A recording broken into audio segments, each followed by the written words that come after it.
ኢየሱስ ክርስቶስ ኢየሱስ ክርስቶስ ማን ነው? ኢየሱስ ክርስቶስ የዓለም መድኃኒት ነው። ኢየሱስ ክርስቶስ ያህዌ ነው። ኢየሱስ ክርስቶስ ፈጣሪ ነው። ኢየሱስ ክርስቶስ መለኮት ነው። ኢየሱስ ክርስቶስ ከዘላለም በፊት የነበረ ነው። ኢየሱስ ክርስቶስ የዘላለም አምላክ ነው። ኢየሱስ ክርስቶስ ዘላለማዊ አምላክ ነው። ኢየሱስ ክርስቶስ መልካም እረኛ ነው። ኢየሱስ ክርስቶስ የአብን ፈቃድ ፈጻሚ ነው። ኢየሱስ ክርስቶስ የዓለም መድኃኒት። የማቴዎስ ወንጌል ምዕራፍ 1 ቁጥር 21 ልጅም ትወልዳለች፣ እርሱ ሕዝቡን ከኃጢአታቸው ያድናቸዋልና ስሙን ኢየሱስ ትለዋለህ። ሉቃስ ወንጌል ምዕራፍ 2 ቁጥር 11 ዛሬ በዳዊት ከተማ መድኃኒት እርሱም ጌታ ክርስቶስ የሆነ ተወልዶላችኋልና። ዮሐንስ ወንጌል ምዕራፍ 4 ቁጥር 42 ሴቲቱንም አሁን የምናምን ስለ ቃልሽ አይደለም፣ እኛ ራሳችን ሰምተነዋልና እርሱም በእውነት ክርስቶስ የዓለም መድኃኒት እንደሆነ እናውቃለን ይሏት ነበር። የሐዋርያት ሥራ ምዕራፍ 5 ቁጥር 31 ይህን እግዚአብሔር ለእስራኤል ንስሐን የኃጢአትንም ስርየት ይሰጥ ዘንድ ራስም መድኃኒትም አድርጎ በቀኙ ከፍ ከፍ አደረገው። ሐዋርያት ሥራ ምዕራፍ 13 ቁጥር 23 ከዚህም ሰው ዘር እግዚአብሔር እንደ ተስፋው ቃል ለእስራኤል መድኃኒትን እርሱም ኢየሱስን አመጣ። ሐዋርያት ሥራ ምዕራፍ 16 ቁጥር 31 እነርሱም በጌታ በኢየሱስ ክርስቶስ እመን አንተና ቤተሰቦችህ ትድናላችሁ አሉት። ሮሜ መጽሐፍ ምዕራፍ 6 ቁጥር 23 የኃጢአት ደመወዝ ሞት ነውና የእግዚአብሔር የጸጋ ስጦታ ግን በክርስቶስ ኢየሱስ በጌታችን የዘላለም ሕይወት ነው። ኤፌሶን ምዕራፍ 5 ቁጥር 23 ክርስቶስ ደግሞ የቤተ ክርስቲያን ራስ እንደሆነ እርሱም አካሉን የሚያድን እንደሆነ ባል የሚስት ራስ ነውና። ፊልጵስዩስ መጽሐፍ ምዕራፍ 3 ቁጥር 20 እኛ አገራችን በሰማይ ነውና ከዚያም ደግሞ የሚመጣ መድኃኒትን እርሱን ጌታን ኢየሱስ ክርስቶስን እንጠባበቃለን። አንደኛ ጢሞቴዎስ ምዕራፍ 1 ቁጥር 10 ይኸውም ለበደለኞችና ለማይታዘዙ ለአመፀኞችና ለኃጢአተኞች ቅድስና ለሌላቸውና ለርኩሳን አባትና እናትን ለሚገድሉ ለነፍሰ ገዳዮችና ለሴሰኞች ከወንድ ጋርም ለሚተኙ በሰዎችም ለሚነግዱ ለውሸተኞችም በውሸትም ለሚምሉ የብሩክ እግዚአብሔርንም ክብር እንደሚገልጥ ለእኔ አደራ እንደተሰጠኝ ወንጌል የሆነውን ደህና ትምህርት ለሚቃወም ለሌላ ነገር ሁሉ ሕግ እንደተሰራ እንጂ ለጻድቅ እንዳልተሰራ ሲያውቅ ነው። ቲቶ ምዕራፍ 1 ቁጥር 4 በሃይማኖት ኅብረት እውነተኛ ልጅ ለሚሆን ለቲቶ ከእግዚአብሔር አብ ከመድኃኒታችንም ከጌታ ከኢየሱስ ክርስቶስ ጸጋና ምሕረት ሰላምም ይሁን። ቲቶ ምዕራፍ 2 ቁጥር 13 ይህም ጸጋ ኃጢአተኝነትንና ዓለማዊን ምኞት ክደን የተባረከውን ተስፋችንን እርሱም የታላቁን የአምላካችንንና የመድኃኒታችንን የኢየሱስ ክርስቶስን ክብር መገለጥ እየጠበቅን ራሳችንን በመግዛትና በጽድቅ እግዚአብሔርንም በመምሰል በአሁኑ ዘመን እንድንኖር ያስተምረናል። ሁለተኛ ጴጥሮስ ምዕራፍ 1 ቁጥር 1 የኢየሱስ ክርስቶስ ባሪያና ሐዋርያ የሆነ ስምዖን ጴጥሮስ በአምላካችንና በመድኃኒታችን በኢየሱስ ክርስቶስ ጽድቅ ካገኘነው ጋር የተካከለ የክብር እምነትን ላገኙ። ሁለተኛ ጴጥሮስ ምዕራፍ 1 ቁጥር 11 እንዲሁ ወደ ዘላለሙ ወደ ጌታችንና መድኃኒታችን ወደ ኢየሱስ ክርስቶስ መንግሥት መግባት በሙላት ይሰጣችኋልና። ሁለተኛ ጴጥሮስ ምዕራፍ 2 ቁጥር 20 በጌታችንና በመድኃኒታችን በኢየሱስ ክርስቶስ ዕውቀት ከዓለም ርኩሰት ካመለጡ በኋላ ዳግመኛ በእርሷ ተጠላልፈው የተሸነፉ ቢሆኑ ከፊተኛው ኑሯቸው ይልቅ የኋለኛው የባሰ ሆኖባቸዋል። ሁለተኛ ጴጥሮስ ምዕራፍ 3 ከቁጥር 1 እስከ 2 ወዳጆች ሆይ አሁን የምጽፍላችሁ መልእክት ይህቺ ሁለተኛይቱ ናት። በቅዱሳን ነቢያትም ቀድሞ የተባለውን ቃል በሐዋርያቶቻችሁም ያገኛችኋትን የጌታንና የመድኃኒትን ትእዛዝ እንድታስቡ በሁለቱ እያሳሰብኋችሁ ቅን ልቡናችሁን አነቃቃለሁ። ሁለተኛ ጴጥሮስ ምዕራፍ 3 ቁጥር 18 ነገር ግን በጌታችንና በመድኃኒታችን በኢየሱስ ክርስቶስ ጸጋና ዕውቀት እደጉ፣ ለእርሱ አሁንም እስከ ዘላለምም ቀን ድረስ ክብር ይሁን አሜን። አንደኛ ዮሐንስ ምዕራፍ 4 ቁጥር 14 እኛም አይተናል አባትም ልጁን የዓለም መድኃኒት ሊሆን እንደላከው እንመሰክራለን። ቲቶ ምዕራፍ 2 ከ9 እስከ 10 ባሪያዎች ስለ መድኃኒታችን ስለ እግዚአብሔር የሚሆነውን ትምህርት በሁሉ ነገር ያስመሰግኑ ዘንድ ለገዛ ጌቶቻቸው እንዲገዙ በሁሉም ደስ እንዲሰኙ ሳይቃወሙና ሳይሰርቁም በጎ ታማኝነትን ሁሉ እንዲያሳዩ ምከራቸው። ቲቶ ምዕራፍ 3 ከቁጥር 6 እስከ 7 ያን መንፈስም በጸጋው ጸድቀን በዘላለም ሕይወት ተስፋ ወራሾች እንድንሆን በመድኃኒታችን በኢየሱስ ክርስቶስ በእኛ ላይ አትርፎ አፈሰሰው። ኢየሱስ ክርስቶስ ያህዌ።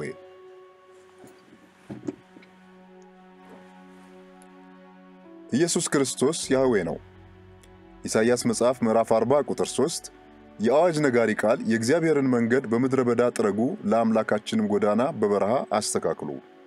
የማቴዎስ ወንጌል ምዕራፍ 3 ቁጥር 3 በነቢዩ በኢሳይያስ የጌታን መንገድ አዘጋጁ፣ ጥርጊያውንም አቅኑ እያለ በምድረ በዳ የሚጮህ ሰው ድምፅ የተባለለት ይህ ነውና።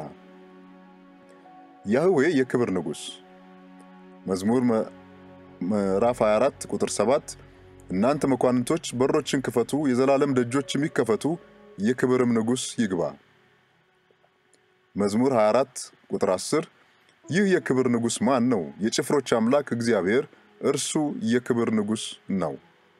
አንደኛ ቆሮንቶስ ምዕራፍ 2 ቁጥር 8 ከዚህችም ዓለም ገዢዎች አንዱ እንኳ ይህን ጥበብ አላወቀውም፣ አውቀውስ ቢሆን የክብርን ጌታ ባልሰቀሉትም ነበር። ያዕቆብ መጽሐፍ ምዕራፍ 2 ቁጥር 1 ወንድሞቼ ሆይ በክብር ጌታ በጌታችን በኢየሱስ ክርስቶስ ያለውን እምነት ለሰው ፊት በማድላት አትያዙ። ያህዌ ጽድቃችን። ኢየሱስ ክርስቶስ ያህዌ ጽድቃችን ነው። ኤርምያስ መጽሐፍ ምዕራፍ 23 ቁጥር 5 እነሆ ለዳዊት ጻድቅ ቁጥቋጦ የማስነሳበት ዘመን ይመጣል ይላል እግዚአብሔር። እርሱም እንደ ንጉሥ ይነሳል፣ ይነግሣል፣ ይከናወንለታልም፣ በምድርም ፍርድንና ጽድቅን ያደርጋል። ኤርምያስ መጽሐፍ ምዕራፍ 23 ቁጥር 6 በዘመኑም ይሁዳ ይድናል፣ እስራኤልም ተዘልሎ ይቀመጣል፣ የሚጠራበትም ስም እግዚአብሔር ጽድቃችን ተብሎ ነው።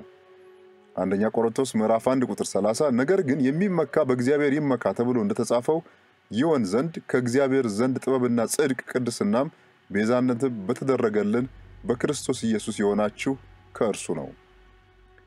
ኢየሱስ ክርስቶስ ያህዌ ከሁሉ በላይ ነው። መዝሙር 97 ቁጥር 9 አንተ እግዚአብሔር በምድር ላይ ሁሉ ልዑል ነህና በአማልክትም ሁሉ ላይ እጅግ ከፍ ከፍ ብለሃልና። ዮሐንስ ወንጌል ምዕራፍ 3 ቁጥር 31 ከላይ የሚመጣው ከሁሉ በላይ ነው፣ ከምድር የሚሆነው የምድር ነው፣ የምድሩንም ይናገራል። ከሰማይ የሚመጣው ከሁሉ በላይ ነው። ኢየሱስ ክርስቶስ ያህዌ አልፋና ኦሜጋ ነው። ኢሳይያስ መጽሐፍ ምዕራፍ 44 ቁጥር 6 የእስራኤል ንጉሥ እግዚአብሔር የሚቤዥም የሰራዊት ጌታ እግዚአብሔር እንዲህ ይላል፣ እኔ ፊተኛ ነኝ፣ እኔም ኋለኛ ነኝ፣ ከእኔ ሌላም አምላክ የለም። የራእይ መጽሐፍ ምዕራፍ 1 ቁጥር 17 ባየሁትም ጊዜ እንደሞተ ሰው ሆኜ ከእግሩ በታች ወደቅሁ፣ ቀኝ እጁንም ጫነብኝ፣ እንዲህም አለኝ፣ አትፍራ፣ ፊተኛውና መጨረሻው ሕያውም እኔ ነኝ። የራእይ መጽሐፍ ምዕራፍ 22 ቁጥር 13 አልፋና ኦሜጋ፣ ፊተኛውና ኋለኛው፣ መጀመሪያውና መጨረሻው እኔ ነኝ። ኢሳይያስ መጽሐፍ ምዕራፍ 48 ከቁጥር 12 እስከ 16 ያዕቆብ ሆይ የጠራሁህም እስራኤል ሆይ ስማኝ፣ እኔ ነኝ፣ እኔ ፊተኛው ነኝ፣ እኔም ኋለኛው ነኝ። እጄም ምድርን መስርታለች፣ ቀኝም ሰማያትን ዘርግታለች። በጠራኋቸው ጊዜ በአንድነት ይቆማሉ። እናንተ ሁሉ በአንድነት ተሰብስባችሁ ስሙ። ከእነርሱ ይህን የተናገረ ማን ነው? እግዚአብሔር የወደደው ፈቃዱን በባቢሎን ላይ ያደርጋል፣ ክንዱም በከለዳውያን ላይ ይሆናል። እኔ ራሴ ተናግሬአለሁ፣ እኔ ጠርቼዋለሁ፣ አምጥቼዋለሁ፣ መንገዱም ትከናወንለታለች። ወደ እኔ ቅረቡ፣ ይህንም ስሙ። እኔ ከጥንት ጀምሬ በስውር አልተናገርኩም፣ ከሆነበትም ዘመን ጀምሮ እኔ በዚያ ነበርኩ። አሁንም ጌታ እግዚአብሔርና መንፈሱ ልከውኛል። ኢየሱስ ክርስቶስ ያህዌ የእግዚአብሔር መልክና እኩል ነው። ዘካርያስ መጽሐፍ ምዕራፍ 13 ቁጥር 7 ሰይፍ ሆይ ባልንጀራዬ በሆነው ሰው በእረኛዬ ላይ ንቃ ይላል የሰራዊት ጌታ እግዚአብሔር። እረኛውን ምታ፣ በጎቹም ይበተናሉ፣ እጄንም በታናናሾች ላይ እመልሳለሁ። ፊልጵስዩስ መጽሐፍ ምዕራፍ 2 ቁጥር 6 እርሱ በእግዚአብሔር መልክ ሲኖር ሳለ ከእግዚአብሔር ጋር መተካከልን መቀማት እንደሚገባ ነገር አልቆጠረውም። ኢየሱስ ክርስቶስ ያህዌ የሰራዊት ጌታ ነው። ኢሳይያስ መጽሐፍ ምዕራፍ 6 ከቁጥር 1 እስከ 3 ንጉሡ ዖዝያን በሞተበት ዓመት እግዚአብሔርን በረጅምና ከፍ ባለ ዙፋን ላይ ተቀምጦ አየሁት። የልብሱም ዘርፍ መቅደሱን ሞልቶት ነበር። ሱራፌልም ከእርሱ በላይ ቆመው ነበር። ለእያንዳንዱም 6 ክንፍ ነበረው። በሁለት ክንፍ ፊቱን ይሸፍን ነበር፣ በሁለቱም ክንፍ እግሮቹን ይሸፍን ነበር፣ በሁለቱም ክንፍ ይበር ነበር። አንዱም ለአንዱ ቅዱስ ቅዱስ ቅዱስ የሰራዊት ጌታ እግዚአብሔር፣ ምድር ሁሉ ከክብሩ ተሞልታለች እያለ ይጮህ ነበር።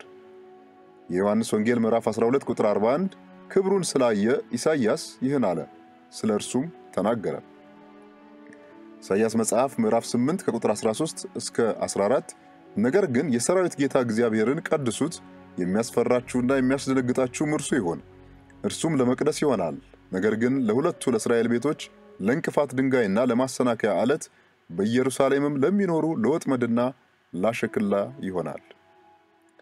ኢየሱስ ክርስቶስ ያህዌ ጌታ ነው። መዝሙር 110 ቁጥር 1 እግዚአብሔር ጌታዬን ጠላቶችን ለእግርህ መቀመጫ እስካደርግልህ ድረስ በቀኜ ተቀመጥ አለው። የማቴዎስ ወንጌል ምዕራፍ 22 ከቁጥር 42 እስከ 45 ፈሪሳውያንም ተሰብስበው ሳሉ ኢየሱስ ስለ ክርስቶስ ምን ይመስላችኋል? የማንስ ልጅ ነው ብሎ ጠየቃቸው።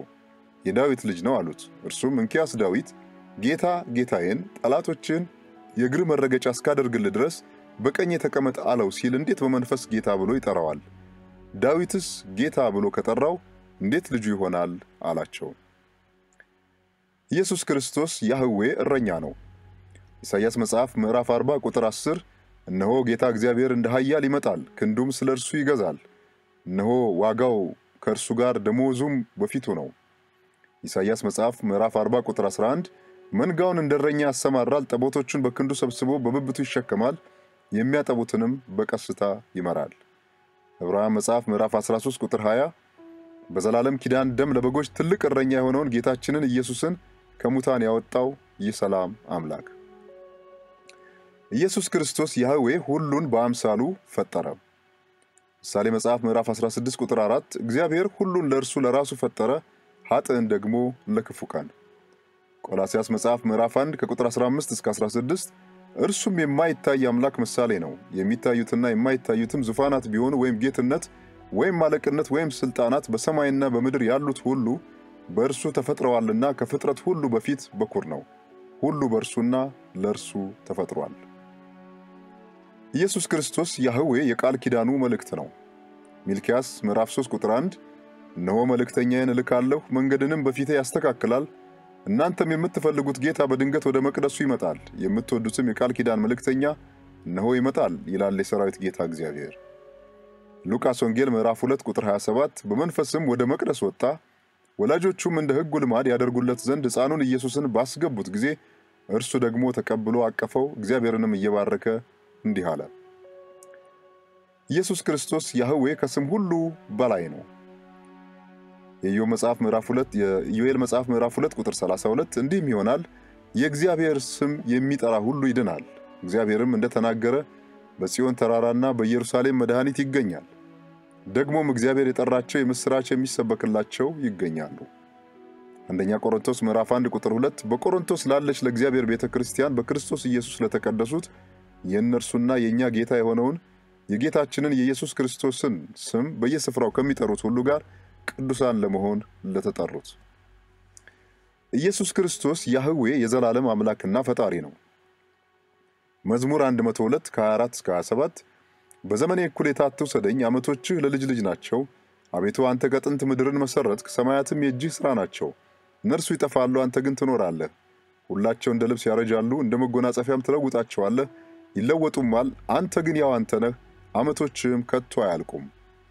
ዕብራውያን መጽሐፍ ምዕራፍ 1 ቁጥር 8 ይላል ስለ ልጁ ግን አምላክ ሆይ ዙፋንህ እስከ ዘላለም ድረስ ይኖራል፣ የመንግሥትህ በትር የቅንነት በትር ነው።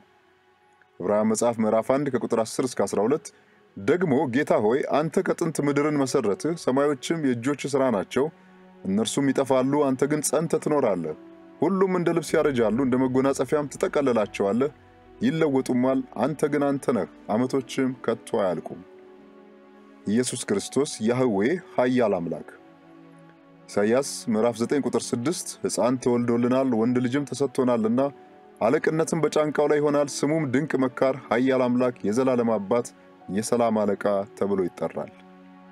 ኢየሱስ ክርስቶስ ያህዌ ታላቅ አምላክና አዳኝ። ሆሴዕ ምዕራፍ 1 ቁጥር 7 ነገር ግን የይሁዳን ቤት እምራለሁ፣ በአምላካቸውም በእግዚአብሔር አድናቸዋለሁ እንጂ በቀስት ወይም በሰይፍ ወይም በሰልፍ ወይም በፈረሶች ወይም በፈረሰኞች አላድናቸውም አለው። ቲቶ ምዕራፍ 2 ቁጥር 13 ይህም ጸጋ ኃጢአተኝነትንና ዓለማዊውን ምኞት ክደን የተባረከውን ተስፋችንን እርሱም የታላቁን የአምላካችንንና የመድኃኒታችንን የኢየሱስ ክርስቶስን ክብር መገለጥ እየጠበቅን ራሳችንን በመግዛትና በጽድቅ እግዚአብሔርንም በመምሰል በአሁኑ ዘመን እንድንኖር ያስተምረናል። ኢየሱስ ክርስቶስ ያህዌ ሁሉን ገዢ ነው። ሮሜ መጽሐፍ ምዕራፍ 9 ቁጥር 5 አባቶችም ለእነርሱ ናቸውና ከእነርሱም ክርስቶስ በሥጋ መጣ፣ እርሱም ከሁሉ በላይ ሆኖ ለዘላለም የተባረከ አምላክ ነው። አሜን። ኢየሱስ ክርስቶስ ያህዌ ቅን ፈራጅ ነው። መክብብ ምዕራፍ 12 ቁጥር 14 እግዚአብሔር ሥራን ሁሉ የተሰወረውንም ነገር ሁሉ መልካምም ቢሆን ክፉም ቢሆን ወደ ፍርድ ያመጣዋልና። አንደኛ ቆሮንቶስ ምዕራፍ 4 ቁጥር 5 ስለዚህም በጨለማ የተሰወረውን ደግሞ ወደ ብርሃን የሚያወጣ የልብንም ምክር የሚገልጥ ጌታ እስኪመጣ ድረስ ጊዜው ሳይደርስ አንዳች አትፍረዱ፣ በዚያን ጊዜም ለእያንዳንዱ ምስጋናው ከእግዚአብሔር ዘንድ ይሆናል። ሁለተኛ ቆሮንቶስ ምዕራፍ 5 ቁጥር 10 መልካም ቢሆን ወይም ክፉ እንዳደረገ እያንዳንዱ በሥጋው የተሠራውን በብድራት ይቀበል ዘንድ ሁላችን በክርስቶስ በፍርድ ወንበር ፊት ልንገለጥ ይገባናልና። ሁለተኛ ጢሞቴዎስ ምዕራፍ 4 ቁጥር 1 በእግዚአብሔር ፊት በሕያዋንና በሙታን ሊፈርድ ባለው በጌታ በኢየሱስ ክርስቶስ ፊት በመገለጡና በመንግሥቱም እመክርሃለሁ። ኢየሱስ ክርስቶስ ያህዌ አማኑኤል ነው። ኢሳይያስ መጽሐፍ ምዕራፍ 7 ቁጥር 14 ስለዚህ ጌታ ራሱ ምልክት ይሰጣችኋል፣ እነሆ ድንግል ትጸንሳለች፣ ወንድ ልጅም ትወልዳለች፣ ስሙንም አማኑኤል ብላ ትጠራዋለች። የማቴዎስ ወንጌል ምዕራፍ 1 ቁጥር 23 እነሆ ድንግል ትጸንሳለች፣ ልጅም ትወልዳለች፣ ስሙንም አማኑኤል ይሉታል የተባለው ይፈጸም ዘንድ ይህ ሁሉ ሆኗል። ትርጓሜውም እግዚአብሔር ከእኛ ጋር የሚል ነው። ኢየሱስ ክርስቶስ ያህዌ የነገሥታት ንጉሥ የጌቶች ሁሉ ጌታ ነው። ዳንኤል መጽሐፍ ምዕራፍ 10 ቁጥር 17 ይህ የጌታዬ ባሪያ ከዚህ ከጌታዬ ጋር ይናገር ዘንድ እንዴት ይችላል? አሁንም ኃይል አጣሁ፣ እስትንፋስም አልቀረልኝም አልኩት። ራእይ መጽሐፍ ምዕራፍ 1 ከቁጥር 4 እስከ 5 ዮሐንስ በእስያ ላሉት ለሰባቱ አብያተ ክርስቲያናት ካለውና ከነበረው ከሚመጣውም በዙፋኑም ፊት ካሉት ከሰባቱ መናፍስት ከታመነውም ምስክር ከሙታንም በኩር የምድርም ነገሥታት ገዢ ከሆነ ከኢየሱስ ክርስቶስ ጸጋና ሰላም ለእናንተ ይሁን፣ ለወደደን ከኃጢአታችንም በደሙ ላጠበን። ራእይ መጽሐፍ ምዕራፍ 17 ቁጥር 14 እነዚህ በጉን ይወጋሉ፣ በጉም የጌቶች ጌታና የነገሥታት ንጉሥ ስለሆነ እነርሱን ድል ይነሳል፣ ከእርሱም ጋር ያሉ የተጠሩና የተመረጡ የታመኑም ደግሞ ድል ይነሳሉ። ኢየሱስ ክርስቶስ ያህዌ ቅዱሱ አንደኛ ሳሙኤል ምዕራፍ 2 ቁጥር 2 እንደ እግዚአብሔር ቅዱስ የለምና እንደ አምላካችንም ጻድቅ የለምና ካንተ በቀር ቅዱስ የለም። ሐዋርያት ሥራ ምዕራፍ 3 ቁጥር 14 እናንተ ግን ቅዱሱን ጻድቁንም ክዳችሁ ነፍሰ ገዳዩን ሰው ይሰጣችሁ ዘንድ ለመናችሁ። ኢየሱስ ክርስቶስ ያህዌ የሰማያት አምላክ ነው። አንደኛ ቆሮንቶስ ምዕራፍ 15 ቁጥር 47 የፊተኛው ሰው ከመሬት መሬታዊ ነው፣ ሁለተኛው ሰው ከሰማይ ነው። ኢየሱስ ክርስቶስ ያህዌ የሰንበት ጌታ ነው። ዘፍጥረት ምዕራፍ 2 ቁጥር 3 ነገር ግን በገነት መካከል ካለው ከዛፉ ፍሬ እግዚአብሔር አለ እንዳትሞቱ ከእርሱ አትብሉ አትንኩትም። የማቴዎስ ወንጌል ምዕራፍ 12 ቁጥር 8 የሰው ልጅ የሰንበት ጌታ ነውና። ኢየሱስ ክርስቶስ ያህዌ የሁሉ ጌታ ሐዋርያት ሥራ ምዕራፍ 10 ቁጥር 36 የሁሉ ጌታ በሚሆን በኢየሱስ ክርስቶስ ሰላምን እየሰበከ ይህን ቃል ወደ እስራኤል ልጆች ላከ።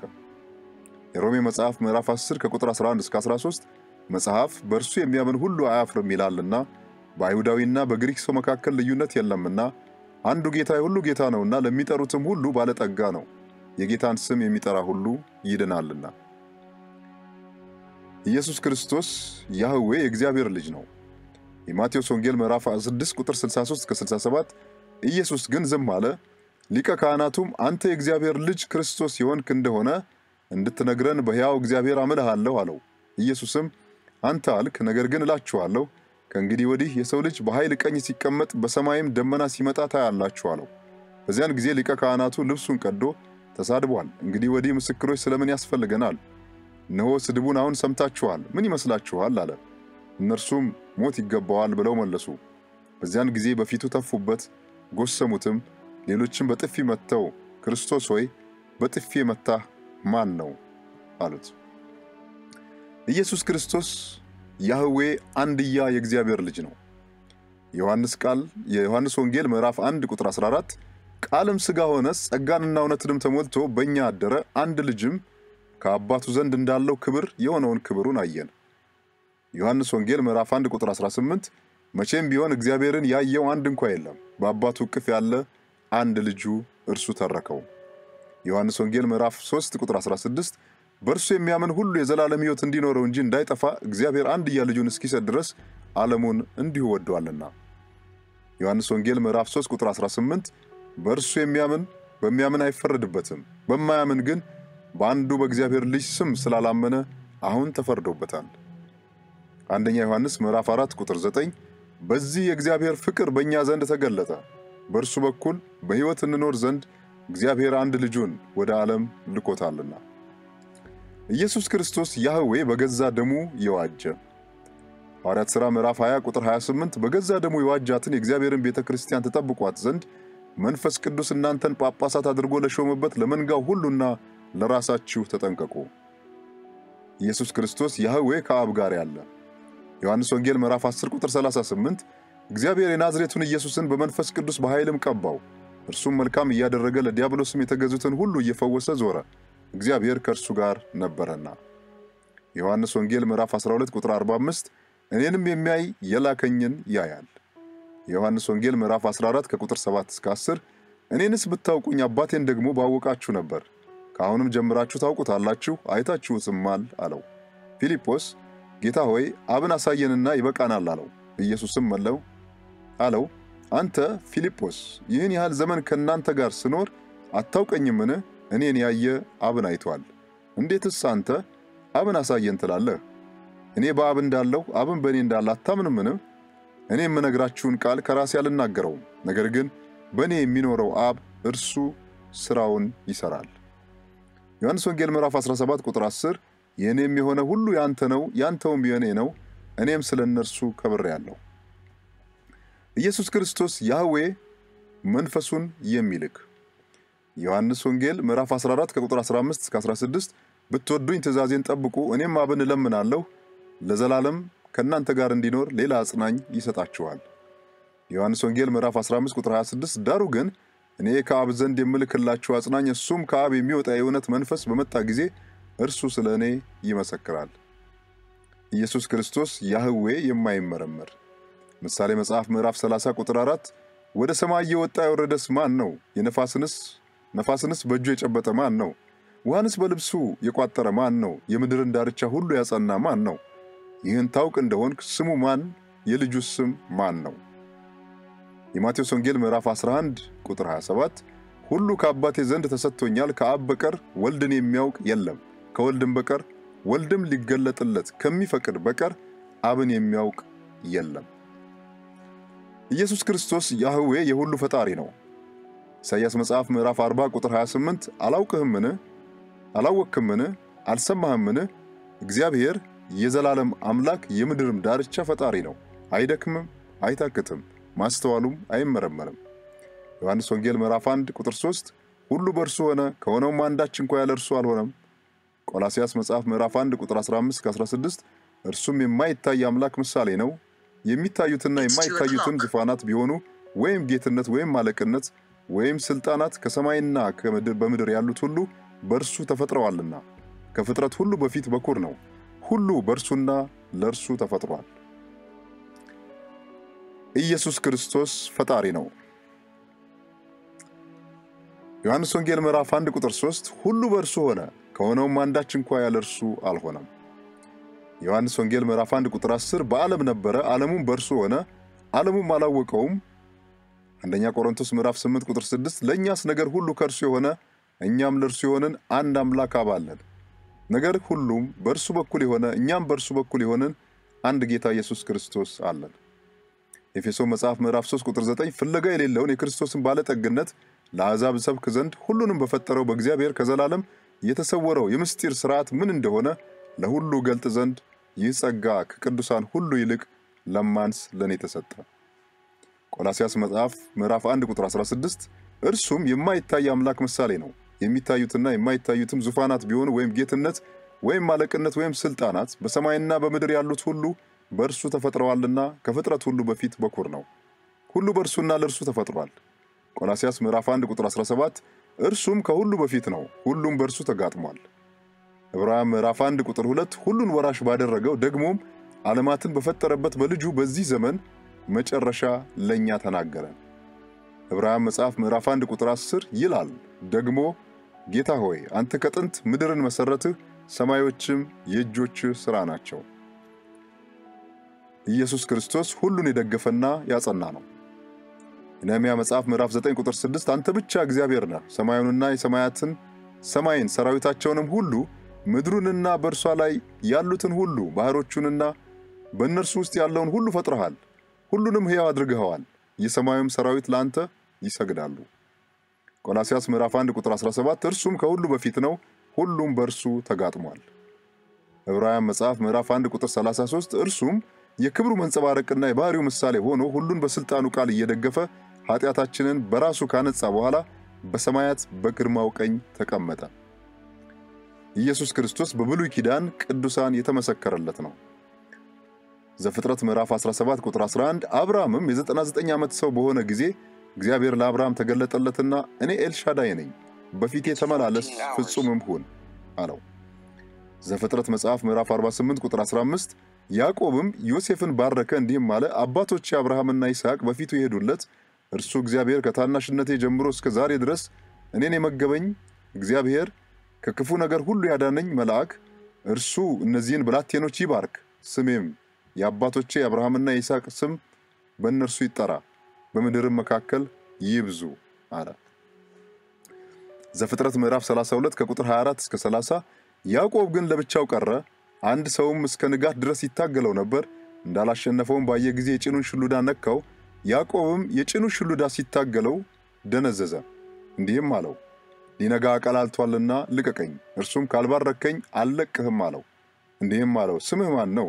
እርሱም ያዕቆብ ነኝ አለው። አለውም ከእንግዲህ ወዲህ ስምህ እስራኤል ይባል እንጂ ያዕቆብ አይባል፣ ከእግዚአብሔር ከሰውም ጋር ታግል አሸንፈሃልና።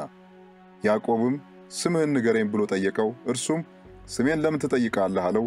በዚያ ስፍራ ባረከው።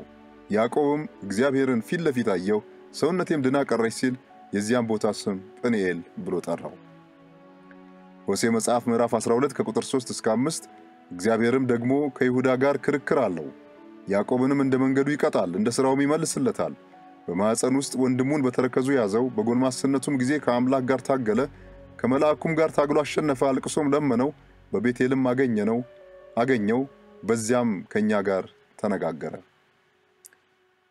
መሳፍንት መጽሐፍ ምዕራፍ 6 ቁጥር 22 እስከ 24 ጌዴዎንም የእግዚአብሔር መልአክ እንደሆነ አየ። ጌዴዎንም አቤቱ አምላኬ ሆይ ወዮልኝ፣ የእግዚአብሔርን መልአክ ፊት ለፊት አይቻለሁና አለ። እግዚአብሔርም ሰላም ላንተ ይሁን፣ አትፍራ፣ አትሞትም አለው። ጌዴዎንም በዚያ ለእግዚአብሔር መሠዊያ ሠራ፣ ስሙንም እግዚአብሔር ሰላም ብሎ ጠራው።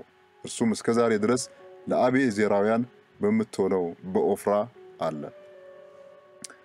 መሳፍንት ምዕራፍ 13 ቁጥር 21 የእግዚአብሔርን መልአክ ዳግመኛ ለማኑሄ ለሚስቱ አልተገለጠም። ያን ጊዜም ማኑሄ የእግዚአብሔር መልአክ መሆኑን አወቀ።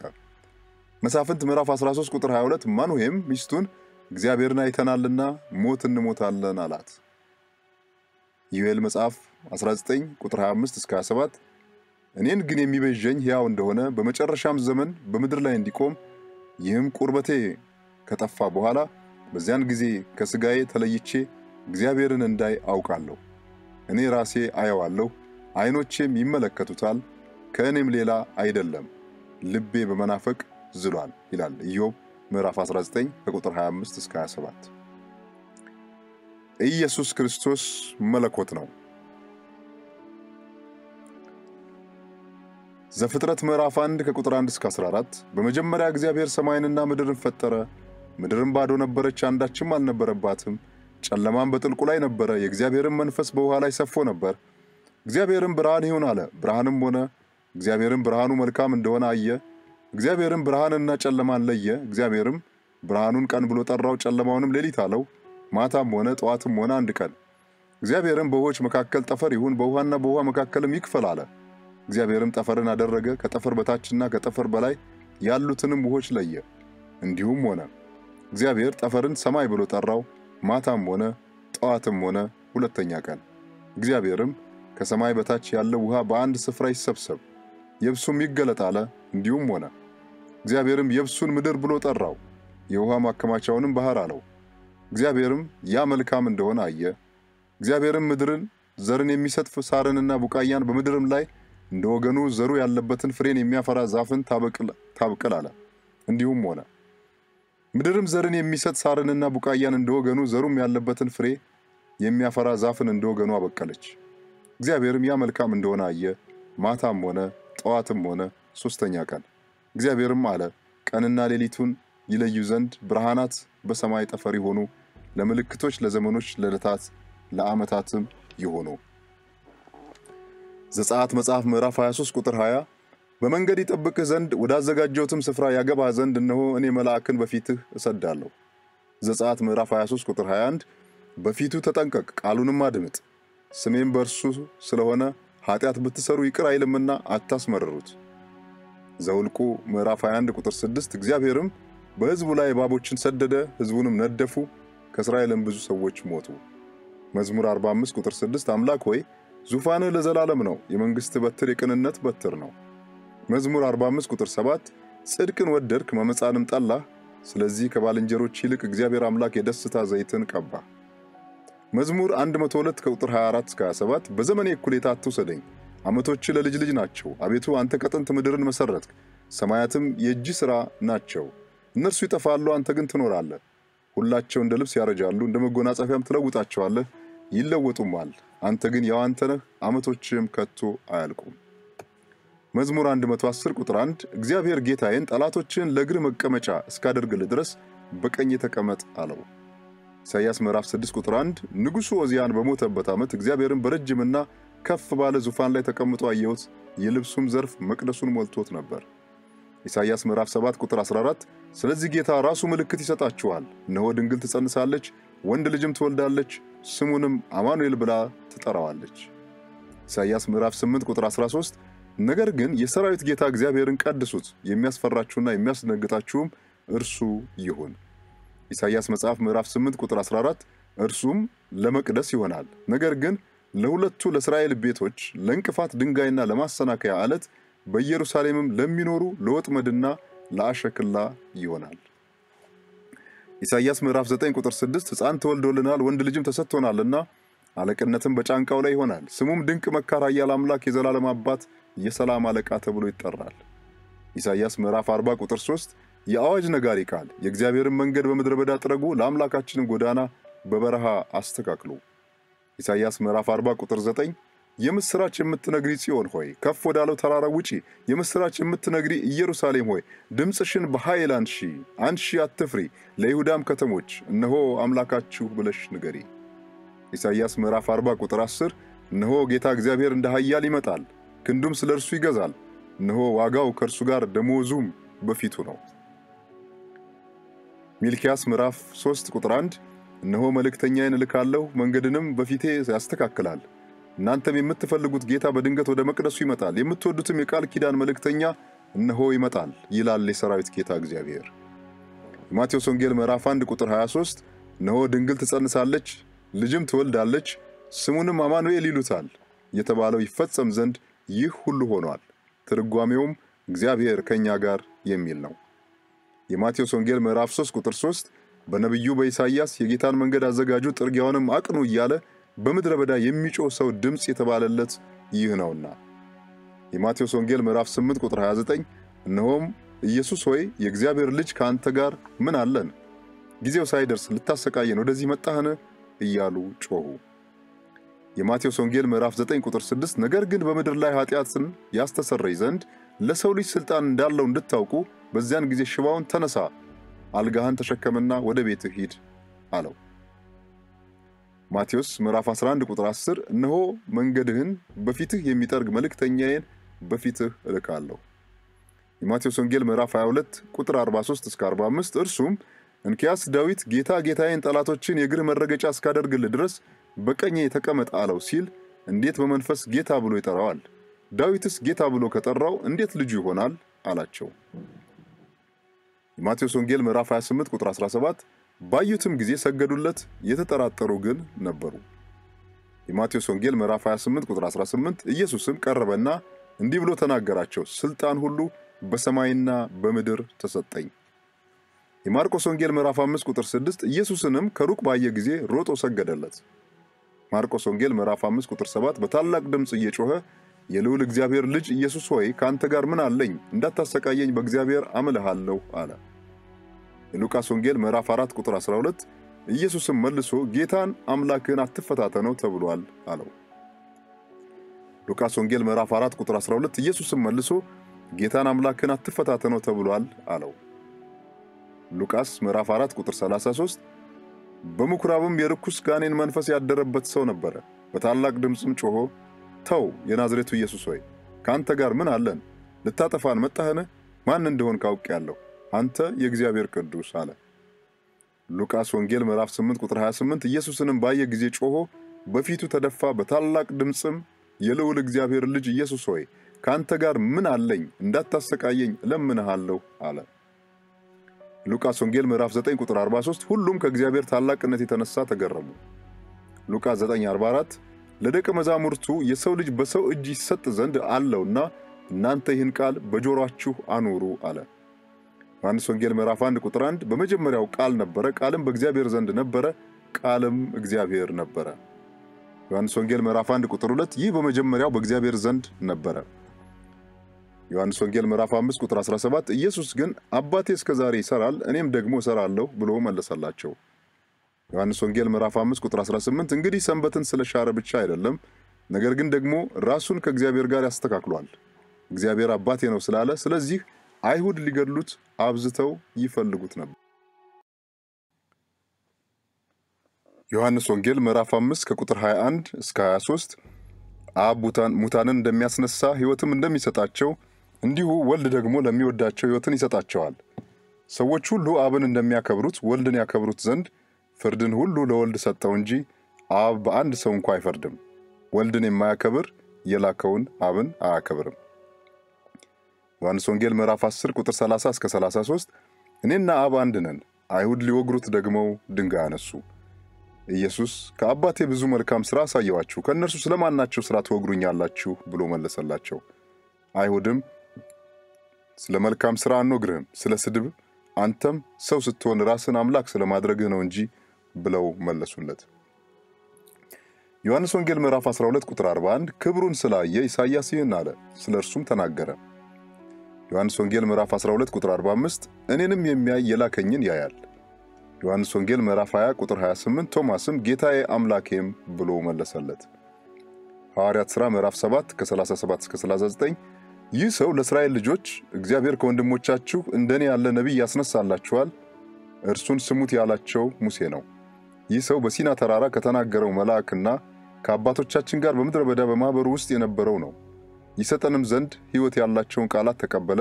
ለእርሱም አባቶቻችን ሊታዘዙት አልወደዱም፣ ነገር ግን ገፉት፣ በልባቸውም ወደ ግብፅ ተመለሱ። የሐዋርያት ሥራ ምዕራፍ 20 ቁጥር 28 በገዛ ደሙ የዋጃትን የእግዚአብሔርን ቤተ ክርስቲያን ትጠብቋት ዘንድ መንፈስ ቅዱስ እናንተን ጳጳሳት አድርጎ ለሾመበት ለመንጋው ሁሉና ለራሳችሁ ተጠንቀቁ። ሮሜ መጽሐፍ ምዕራፍ 1 ቁጥር 7 በእግዚአብሔር ለተወደዳችሁና ቅዱሳን ልትሆኑ ለተጠራችሁ በሮሜ ላላችሁት ሁሉ ከእግዚአብሔር ከአባታችን ከጌታም ከኢየሱስ ክርስቶስ ጸጋና ሰላም ለእናንተ ይሁን። አንደኛ ቆሮንቶስ ምዕራፍ 1 ቁጥር 3 ከእግዚአብሔር ከአባታችን ከጌታም ከኢየሱስ ክርስቶስ ጸጋና ሰላም ለእናንተ ይሁን። አንደኛ ቆሮንቶስ ምዕራፍ 2 ቁጥር 8 ከዚህችም ዓለም ገዦች አንዱ እንኳ ይህን ጥበብ አላወቀውም፣ አውቀውስ ቢሆኑ የክብርን ጌታ ባልሰቀሉትም ነበር። አንደኛ ቆሮንቶስ ምዕራፍ 8 ቁጥር 6 ለእኛስ ነገር ሁሉ ከእርሱ የሆነ እኛም ለእርሱ የሆንን አንድ አምላክ አብ አለን። ነገር ሁሉም በእርሱ በኩል የሆነ እኛም በእርሱ በኩል የሆንን አንድ ጌታ ኢየሱስ ክርስቶስ አለን። አንደኛ ቆሮንቶስ ምዕራፍ 10 ቁጥር 9 ከእነርሱም አንዳንዶቹ ጌታን እንደተፈታተኑት በእባቦቹም እንደጠፉ ጌታን አንፈታተን። አንደኛ ቆሮንቶስ ምዕራፍ 15 ቁጥር 47 የፊተኛው ሰው ከመሬት መሬታዊ ነው፣ ሁለተኛው ሰው ከሰማይ ነው።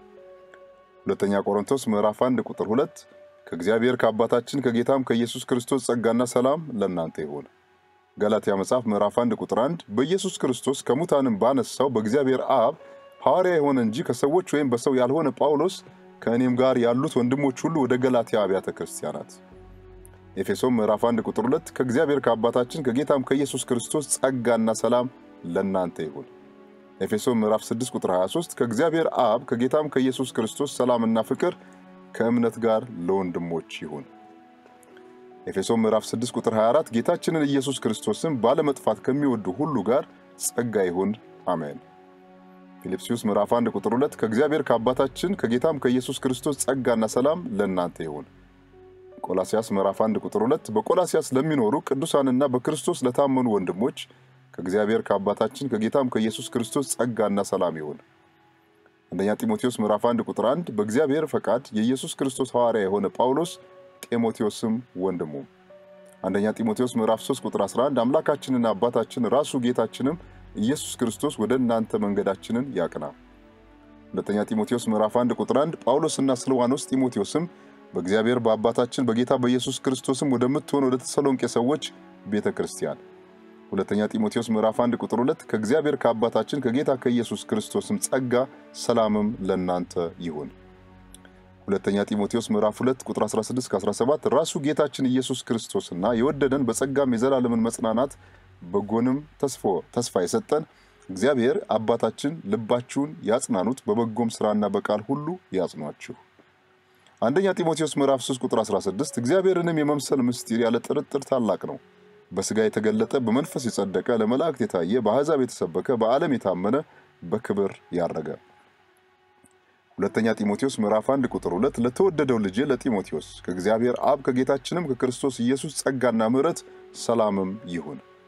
ቲቶ ምዕራፍ 2 ቁጥር 12-13 ይህም ጸጋ ኃጢአተኝነትንና ዓለማዊውን ምኞት ክደን የተባረከውን ተስፋችንን እርሱም የታላቁን የአምላካችንና የመድኃኒታችን የኢየሱስ ክርስቶስን ክብር መገለጥ እየጠበቅን ራሳችንን በመግዛትና በጽድቅ እግዚአብሔርንም በመምሰል በአሁኑ ዘመን እንድንኖር ያስተምረናል።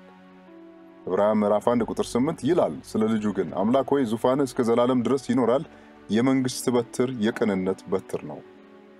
ዕብራውያን ምዕራፍ 1 ቁጥር 10 ይላል ደግሞ ጌታ ሆይ አንተ ከጥንት ምድርን መሰረትህ፣ ሰማዮችም የእጆችህ ሥራ ናቸው። አንደኛ ጴጥሮስ ምዕራፍ 2 ቁጥር 8 የማያምኑ ስለሆኑ በቃሉ ይሰናከሉበታልና ለዚህ ደግሞ የተመደቡ ናቸው። አንደኛ ዮሐንስ ምዕራፍ 5 ቁጥር 20 የእግዚአብሔርም ልጅ እንደመጣ እውነተኛም የሆነውን እናውቅ ዘንድ ልቡናን እንደሰጠን እናውቃለን። እውነተኛም በሆነው በእርሱ አለን፣ እርሱም ስለ ልጁ ኢየሱስ ክርስቶስ ነው። እርሱ እውነተኛ አምላክና የዘላለም ሕይወት ነው። ኢየሱስ ክርስቶስ ከዘላለም በፊት የነበረ ነው። ዘፍጥረት ምዕራፍ 1 ቁጥር 26 እግዚአብሔርም አለ ሰውን በመልካችን እንደ ምሳሌያችን እንፍጠር፣ የባህርን ዓሦችንና የሰማይን ወፎች እንስሳትንና ምድርን ሁሉ በምድር ላይ የሚንቀሳቀሱትም ሁሉ ይግዙ። መዝሙር 102 ቁጥር 25-27 አቤቱ አንተ ከጥንት ምድርን መሰረትህ፣ ሰማያትም የእጅ ሥራ ናቸው። እነርሱ ይጠፋሉ፣ አንተ ግን ትኖራለህ። ሁላቸው እንደ ልብስ ያረጃሉ፣ እንደ መጎናጸፊያም ትለውጣቸዋለህ፣ ይለወጡማል። አንተ ግን ያው አንተ ነህ፣ ዓመቶችም ከቶ አያልቁም። ዮሐንስ ወንጌል ምዕራፍ 1 ቁጥር 1-3 በመጀመሪያው ቃል ነበረ፣ ቃልም በእግዚአብሔር ዘንድ ነበረ፣ ቃልም እግዚአብሔር ነበረ። ይህ በመጀመሪያው በእግዚአብሔር ዘንድ ነበረ። ሁሉ በእርሱ ሆነ፣ ከሆነውም አንዳች እንኳ ያለ እርሱ አልሆነም። ምሳሌ ምዕራፍ 8 ቁጥር 22-36 እግዚአብሔር የመንገዱ መጀመሪያ አደረገኝ፣ በቀድሞ ሥራው መጀመሪያ። ከጥንቱ ከዘላለም ጀምሮ ተሾምኩ፣ ምድር ከመፈጠሩ አስቀድሞ። ቀላያት ገና ሳይኖሩ እኔ ተወለድኩ፣ የውሃ ምንጮች ገና ሳይፈልቁ፣ ተራሮች ገና ሳይመሰረቱ ከኮረብቶች በፊት እኔ ተወለድኩ። ምድሪቱንና ሜዳውን ገና ሳይፈጥር የመጀመሪያውን የዓለም አፈር። ሰማዮችን በዘረጋ ጊዜ አብሬ ነበርኩ፣ በቀላያት ፊት ክበብን በደነገገ ጊዜ። ደመናትን በላይ ባዘጋጀ ጊዜ፣ የቀላይን ምንጮች ባጸና ጊዜ፣ ለባህርም ዳርቻን በወሰነ ጊዜ፣ ውሃ ከትእዛዙ እንዳያልፍ የምድርን መሠረት በመሠረተ ጊዜ፣ የዚያን ጊዜ እኔ በእርሱ ዘንድ ዋነኛ ሠራተኛ ነበርኩ። ዕለት ዕለት ደስ አሰኘው ነበርኩ፣ በፊቱም ሁል ጊዜ ደስ ይለኝ ነበር። ደስታዬም በምድሩ ተድላዬም በሰው ልጆች ነበረ። አሁንም ልጆቼ ሆይ ስሙኝ፣ መንገዴንም የሚጠብቁ ምስጉኖች ናቸው። ትምህርቴን ስሙ፣ ጠቢባንም ሁኑ፣ ቸል አትበሉትም። የሚሰማኝ ሰው ምስጉን ነው። ዕለት ዕለት በቤቴ መግቢያ የሚተጋ የደጀንም መድረክ የሚጠብቅ እኔን ያገኘ ሕይወትን ያገኛልና ከእግዚአብሔርም ሞገስን ያገኛልና። እኔን ያጣ ግን ራሱን ይጎዳል። የሚጠሉኝ ሁሉ ሞትን ይወዳሉ። ዮሐንስ ወንጌል ምዕራፍ 6 ቁጥር 62 እንግዲህ የሰው ልጅ አስቀድሞ ወደ ነበረበት ሲወጣ ብታዩ እንዴት ይሆናል? ዮሐንስ ወንጌል ምዕራፍ 8 56-58 አባታችሁ አብርሃም ቀኔን ያይ ዘንድ ሐሴት አደረገ፣ አየም ደስም አለው። አይሁድም ገና 50 ዓመት ያልሆነህ አብርሃምን አይተሃልን አሉት። ኢየሱስም እውነት እውነት እላችኋለሁ አብርሃም ሳይወለድ እኔ አለሁ አላቸው። ዮሐንስ ወንጌል ምዕራፍ 17 ቁጥር 5 አሁንም አባት ሆይ ዓለም ሳይፈጠር በአንተ ዘንድ በነበረኝ ክብር አንተ በራስህ ዘንድ አክብረኝ። ሮሜ መጽሐፍ ምዕራፍ 11 ቁጥር 36 ሁሉ ከእርሱና በእርሱ ለእርሱም ነውና ለእርሱ ለዘላለም ክብር ይሁን አሜን። አንደኛ ቆሮንቶስ ምዕራፍ 8 ቁጥር 6 ለእኛስ ነገር ሁሉ ከእርሱ የሆነ እኛም ለእርሱ የሆንን አንድ አምላክ አብ አለን፣ ነገር ሁሉም በእርሱ በኩል የሆነ እኛም በእርሱ በኩል የሆንን አንድ ጌታ ኢየሱስ ክርስቶስ አለን። ፊልጵስዩስ መጽሐፍ ምዕራፍ 2 ከቁጥር 5-7 በክርስቶስ ኢየሱስ የነበረ ይህ ሐሳብ በእናንተ ዘንድ ደግሞ ይሁን። እርሱ በእግዚአብሔር መልክ ሲኖር ሳለ ከእግዚአብሔር ጋር መተካከልን መቀማት እንደሚገባ ነገር አልቆጠረውም። ነገር ግን የባሪያን መልክ ይዞ በሰው ምሳሌ ሆኖ ራሱን ባዶ አደረገ።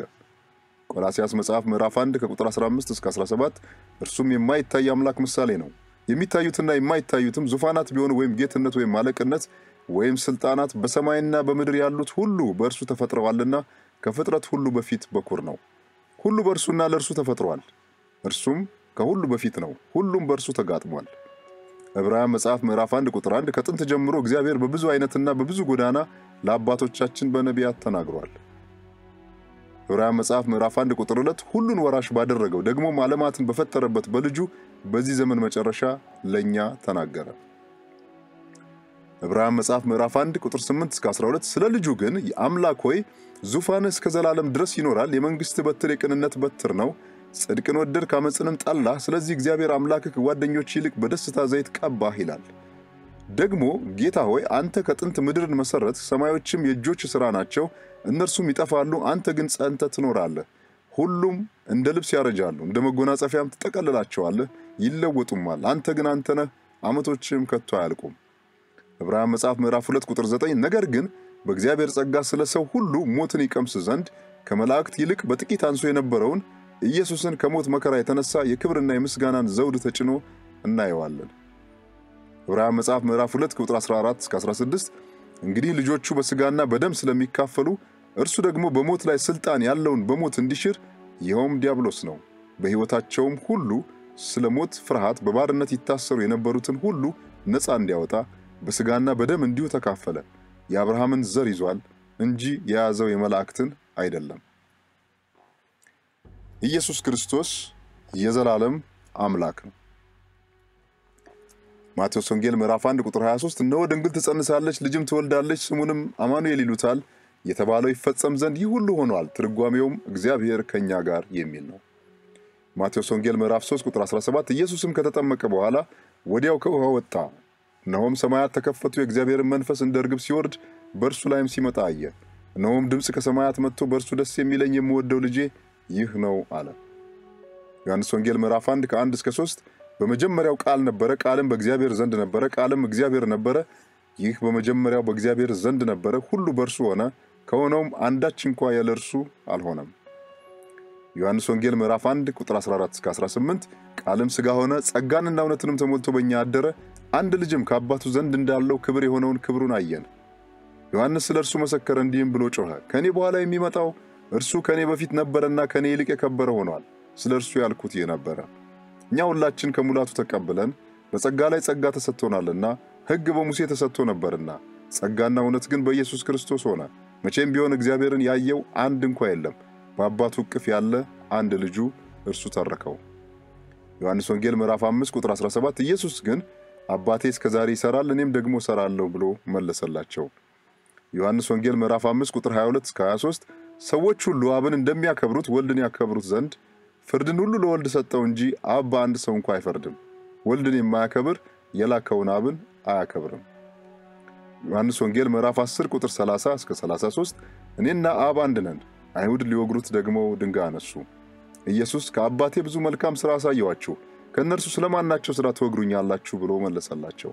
አይሁድም ስለ መልካም ሥራ አንወግርህም፣ ስለ ስድብ አንተም ሰው ስትሆን ራስን አምላክ ስለማድረግህ ነው እንጂ ብለው መለሱለት።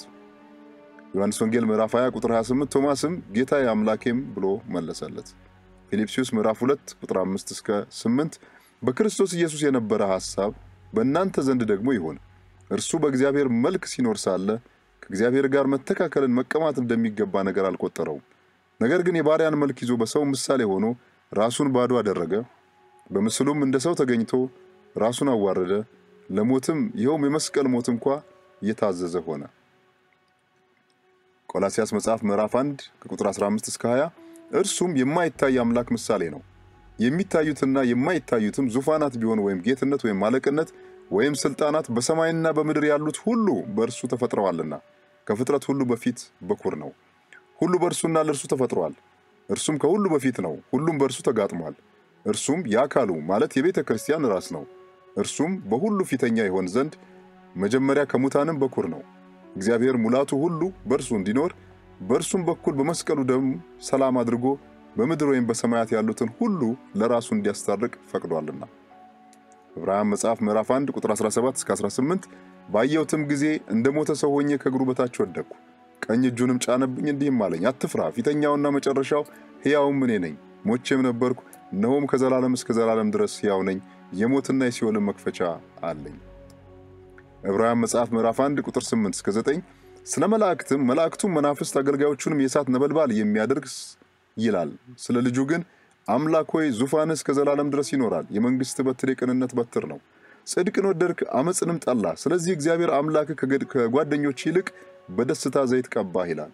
ደግሞ ጌታ ሆይ አንተ ከጥንት ምድርን መሰረትክ፣ ሰማዮችም የእጆች ሥራ ናቸው። እነርሱም ይጠፋሉ፣ አንተ ግን ጸንተህ ትኖራለህ። ሁሉም እንደ ልብስ ያረጃሉ፣ እንደ መጎናጸፊያም ትጠቀልላቸዋለህ። ይለወጡማል፣ አንተ ግን አንተ ነህ፣ ዓመቶችም ከቶ አያልቁም ይላል። ነገር ግን ከመላእክት ጠላቶችን የእግር መረገጫ እስካደርግልህ ድረስ በቀኜ ተቀመጥ ከቶ ለማን ብሏል? ሁሉ መዳንን ይወርሱ ዘንድ ስላላቸው ለማገዝ የሚላኩ የሚያገለግሉ መናፍስት አይደሉምን? ዕብራውያን 13 ቁጥር 8 ኢየሱስ ክርስቶስ ትናንትና ዛሬ እስከ ዘላለም ያው ነው። ኢየሱስ ክርስቶስ ዘላለማዊ አምላክ ነው። መዝሙር 102 ቁጥር 24 እስከ 27 በዘመኔ እኩሌታ አትውሰደኝ፣ ዓመቶችም ለልጅ ልጅ ናቸው። አቤቱ አንተ ከጥንት ምድርን መሰረትህ፣ ሰማያትም የእጅህ ሥራ ናቸው።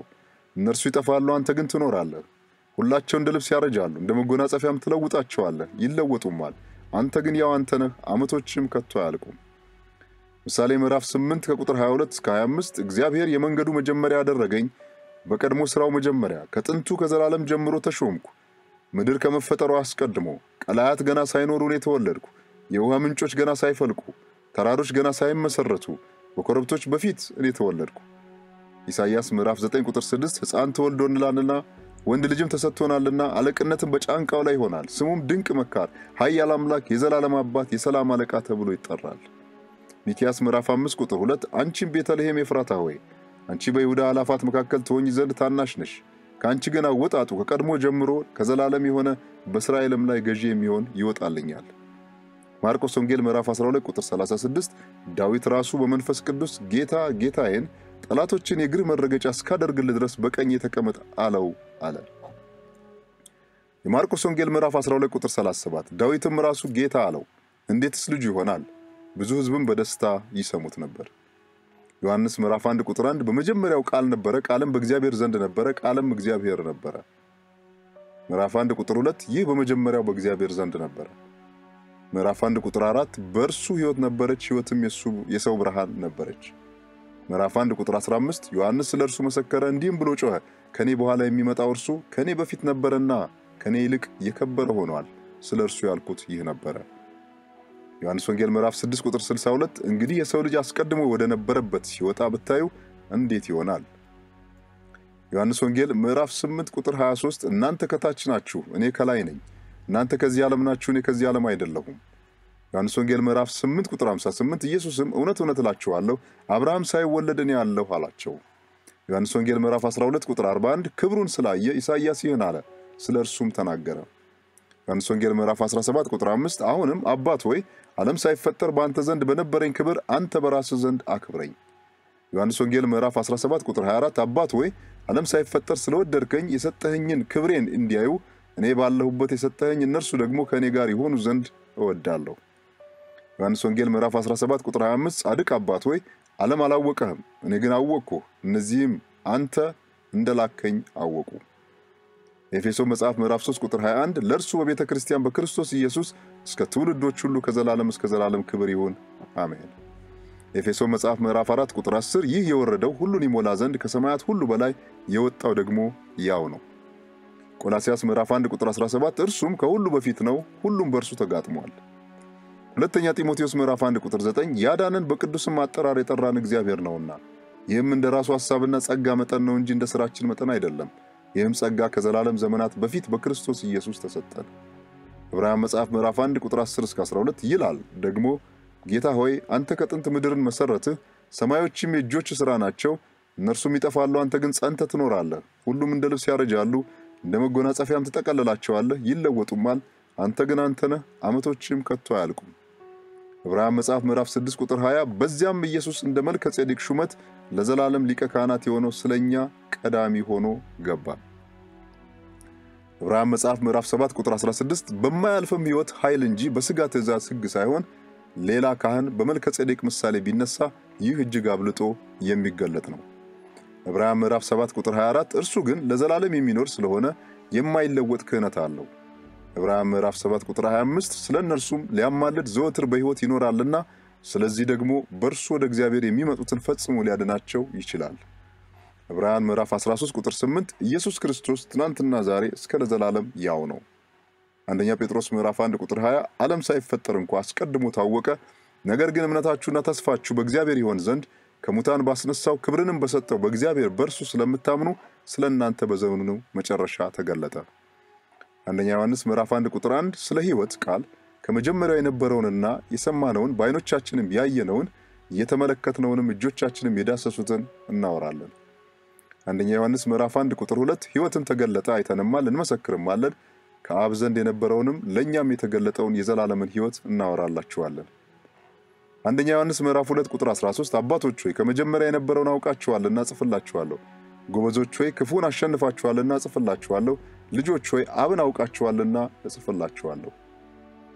አንደኛ ዮሐንስ ምዕራፍ 2 ቁጥር 14 አባቶች ሆይ ከመጀመሪያ የነበረውን አውቃችኋልና እጽፍላችኋለሁ፣ ጎበዞች ሆይ ብርቶች ስለሆናችሁ የእግዚአብሔርም ቃል በእናንተ ስለሚኖር ክፉውንም ስላሸነፋችሁ እጽፍላችኋለሁ።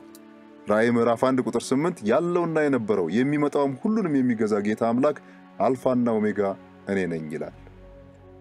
ራእይ ምዕራፍ 1 ቁጥር 17 ባየሁትም ጊዜ እንደ ሞተ ሰው ሆኜ ከእግሩ በታች ወደቅሁ፣ ቀኝ እጁንም ጫነብኝ እንዲህም አለኝ አትፍራ፣ ፊተኛውና መጨረሻው ሕያውም እኔ ነኝ። ራእይ መጽሐፍ ምዕራፍ 1 ቁጥር 18 ሞቼም ነበርኩ እነሆም ከዘላለም እስከ ዘላለም ድረስ ሕያው ነኝ፣ የሞትና የሲኦልን መክፈቻ አለኝ። ራእይ ምዕራፍ 5 ቁጥር 13 በሰማይና በምድርም ከምድርም በታች በባህርም ላይ ያለ ፍጥረት ሁሉ በእነርሱም ውስጥ ያለ ሁሉ በረከትና ክብር ምስጋናም ኃይልም ከዘላለም እስከ ዘላለም በዙፋኑ ላይ ለተቀመጠው ለበጉም ይሆን ሲሉ ሰማሁ። ራእይ ምዕራፍ 5 ቁጥር 14 አራቱም እንስሶች አሜን አሉ፣ ሽማግሌዎቹም ወድቀው ሰገዱ። ኢየሱስ ክርስቶስ መልካም እረኛ ነው።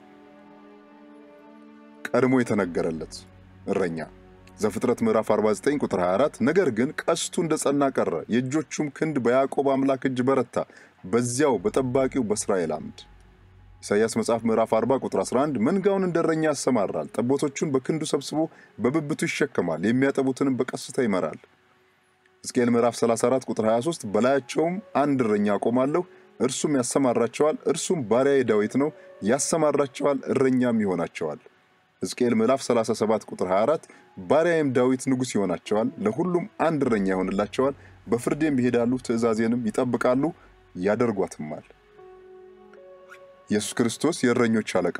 አንደኛ ጴጥሮስ ምዕራፍ 5 ቁጥር 4 የእረኞችም አለቃ በሚገለጥበት ጊዜ የማያልፈውን የክብርን አክሊል ትቀበላላችሁ።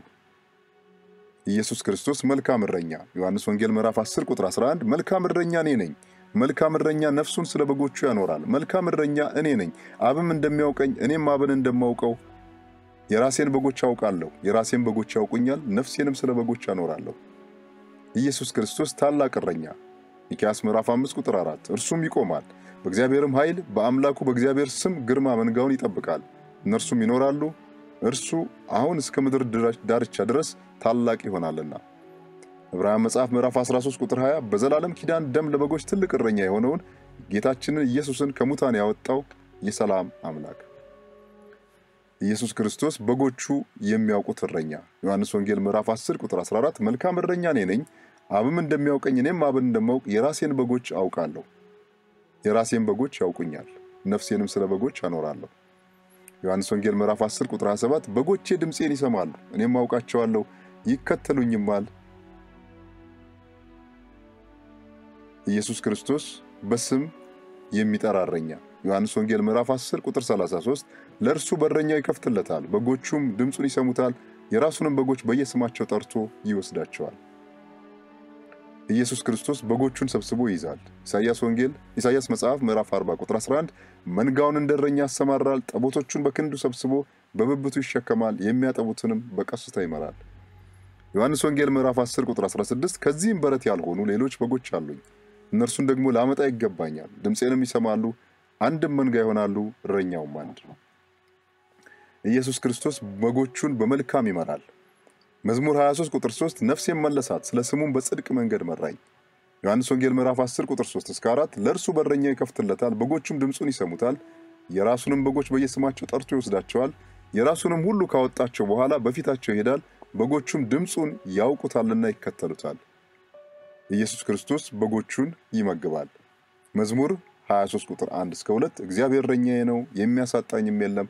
በለመለመ መስክ ያሳድረኛል፣ በዕረፍት ውኃ ዘንድ ይመራኛል። ዮሐንስ ወንጌል ምዕራፍ 10 ቁጥር 9 በሩ እኔ ነኝ፣ በእኔ የሚገባ ቢኖር ይድናል፣ ይገባልም ይወጣልም መሰማሪያም ያገኛል። ኢየሱስ ክርስቶስ በጎቹን ይንከባከባል። ኢሳይያስ መጽሐፍ ምዕራፍ 40 ቁጥር 11 መንጋውን እንደ እረኛ ያሰማራል፣ ጠቦቶቹን በክንዱ ሰብስቦ በብብቱ ይሸከማል፣ የሚያጠቡትንም በቀስታ ይመራል። ኢየሱስ ክርስቶስ በጎቹን ይጠብቃል፣ ያቆያል። ኤርምያስ መጽሐፍ ምዕራፍ 31 ቁጥር 10 አሕዛብ ሆይ የእግዚአብሔርን ቃል ስሙ፣ በሩቅም ላሉ ደሴቶች አውሩና እስራኤልን የበተነ እርሱ ይሰበስበዋል፣ እረኛም መንጋውን እንደሚጠብቅ ይጠብቀዋል በሉ። ሕዝቅኤል መጽሐፍ ምዕራፍ 34 ቁጥር 10 ጌታ እግዚአብሔር እንዲህ ይላል፣ እነሆ በእረኞች ላይ ነኝ፣ በጎቼንም ከእጃቸው ፈልጋለሁ፣ በጎቼንም ከማሰማራት አስተዋቸዋለሁ። ከዚያም ወዲያ እረኞች ራሳቸውን አያሰማሩም፣ በጎቼንም ከአፋቸው አድናለሁ፣ መብልም አይሆኑላቸውም። ዘካርያስ መጽሐፍ ምዕራፍ 9 ቁጥር 16 በዚያም ቀን አምላካቸው እግዚአብሔር እንደ ሕዝቡ መንጋ ያድናቸዋል፣ እነርሱም ለአክሊል እንደሚሆኑ እንደከበሩ ድንጋዮች ይሆናሉ፣ በምድሩም ላይ ይብለጨለጫሉ። ዮሐንስ ወንጌል ምዕራፍ 10 ቁጥር 28 እኔም የዘላለም ሕይወትን እሰጣቸዋለሁ፣ ለዘላለምም አይጠፉም፣ ከእጄም ማንም አይነጥቃቸውም። ኢየሱስ ክርስቶስ እረኛው የዘላለም ሕይወት ይሰጣል። ዮሐንስ ወንጌል ምዕራፍ 10 ቁጥር 28 እኔም የዘላለም ሕይወትን እሰጣቸዋለሁ፣ ለዘላለምም አይጠፉም፣ ከእጄም ማንም አይነጥቃቸውም።